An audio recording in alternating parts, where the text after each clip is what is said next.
Hello. I have three little questions. Thank you very much for your lectures. Very good for this taboo subject. You know, I saw Comer on my computer, the result of your in court, and you said that the newspaper didn't have the right to write about it. So I called Le Devoir in Montreal. I said that you said that, and the person said, no, nobody told us we can write. But how can they tell them not to do it? Do they receive a phone call from, you know, Mr. Harper? How many individuals do you think control the press in Canada, the mainstream press? How many individuals? Take a guess, wild guess. 10. 5.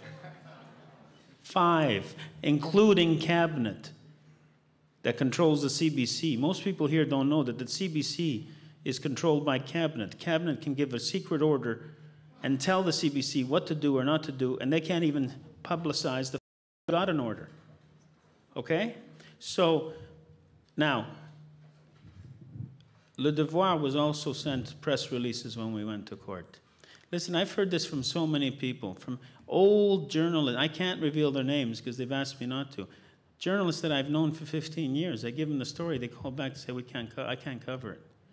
People who pretend, oh, I cover what I want. They do an interview. CBC has done interviews. The interview never sees the light of day.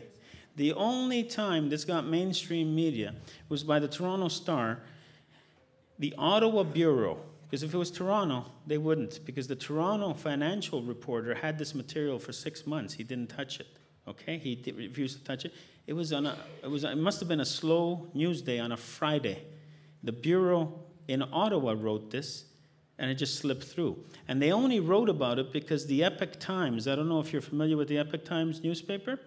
It's a paper that basically was set up by the Falun Gong movement. It publishes in over 60 cities all over the world, and they put the story on the front page. And the mainstream media always canvasses the Epoch Times because they're independent. They're independent as a media. And so it was only when he caught that story on the front page that the Toronto Star reporter, and then I got other calls, but the Globe and Mail still hasn't written a story. They were interested. They have all the material. The CBC got all the material. They've all had the material. They can posture all they want. The question you need to ask Le Devoir, well, you know, you have the material now. You don't think this is important enough to write a story now? They haven't called me. Yeah. And Le Devoir has covered all my cases, by the way. Okay? Thank you. And about the big picture, is the Trans-Pacific Treaty there? You know, and also, what do you think about an audit?